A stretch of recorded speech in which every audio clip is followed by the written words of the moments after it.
No vídeo de hoje nós vamos falar sobre SEO.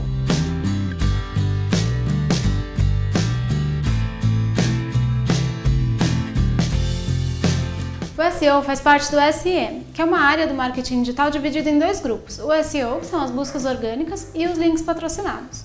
Então, quando eu faço uma busca no Google por uma determinada palavra-chave, esses primeiros resultados que aparecem aqui na barra superior são os links patrocinados. Todos esses outros links que aparecem aqui ao longo da página até o final são resultados naturais, que é a busca orgânica. E o SEO é isso, ele nada mais é do que um conjunto de estratégias e técnicas que você usa no seu site ou no seu blog para melhorar o posicionamento dele nesses resultados naturais. O princípio básico dele é o comportamento do usuário.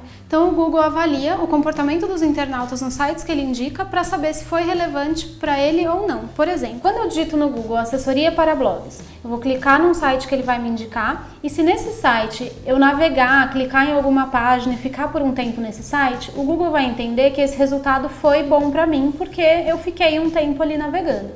Se por outro lado eu clicar no site e não clicar em página nenhuma desse site, não navegar e fechar logo, o Google vai entender que eu rejeitei o conteúdo, ou seja, que esse conteúdo não atingiu a minha expectativa.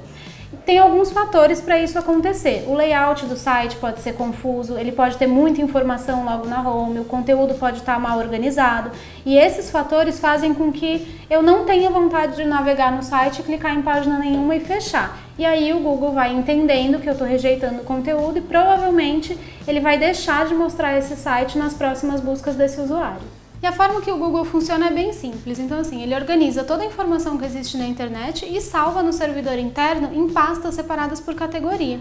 Quando um usuário faz uma busca por uma palavra-chave, ele mostra esses resultados que ele considera mais relevantes. Para isso, as palavras-chave são muito importantes. Por quê? Quando você usa palavras-chave, você indica para o Google sobre o que você está falando e ele consegue colocar o seu conteúdo melhor em pastas nas categorias e mostrar para as pessoas certas quando elas fizerem a pesquisa pelas palavras-chave. Então você pode usar em tudo, nos títulos, nos subtítulos, no texto. No texto é muito legal você negritar algumas palavras, não precisa ser todas, mas você negritar algumas palavras-chave, porque quando você negrita, você mostra para o Google que você está dando prioridade para essa palavra. Uma outra coisa muito importante de palavra-chave é, a gente não pode esquecer que o princípio básico do SEO é o comportamento do usuário. Então eu tenho que deixar esse texto interessante principalmente para o meu leitor, antes do Google. Então não adianta você encher um texto com uma mesma palavra-chave, porque esse texto vai ficar chato e o seu leitor vai abandonar o texto na metade. Então use as palavras genéricas, aquelas palavras-chave relacionadas à sua palavra principal, porque elas vão te ajudar a deixar o texto melhor para ser lido e ainda vão te ajudar a ser encontrado por outras palavras além da palavra-chave principal. Uma outra vantagem das palavras genéricas é que a concorrência delas é muito menor. Então, se você ainda é um site pequeno, um blog pequeno, você pode ser melhor encontrado através de uma palavra genérica que não tem tanta gente brigando por ela. Além do texto, as palavras-chave têm que ser usadas nas imagens também. Então, como a gente viu lá no curso de WordPress, não esqueça de preencher o texto alternativo das suas imagens usando a palavra-chave. Uma outra coisa é o tamanho delas. Então, se a sua imagem for muito pesada, ela pode deixar o carregamento do blog lento e isso te prejudica no SEO também. E as imagens, elas têm que ser relacionadas com o conteúdo. E o Google entende que ela é relacionada ao conteúdo a partir da forma que você renomeia essa imagem. Então, a gente tem um videozinho também explicando como renomear da forma correta as suas imagens para você subir no blog. Uma dica muito importante para SEO é nunca copie conteúdo. O Google penaliza conteúdos duplicados, ele entende isso pela data de publicação. Então, se o seu post sair depois, ele vai entender que o seu é que está duplicado e vai penalizar o seu blog. Então, tome muito cuidado com isso. E os resultados de SEO são de longo prazo. Então não adianta querer começar a praticar o SEO no blog hoje e achar que os resultados vão aparecer amanhã. Eles demoram alguns meses, mas vem. Outra questão sobre o SEO são as referências externas. Essas referências, são links de outros sites para o seu, são muito importantes para passar relevância para o seu blog, para te deixar mais popular.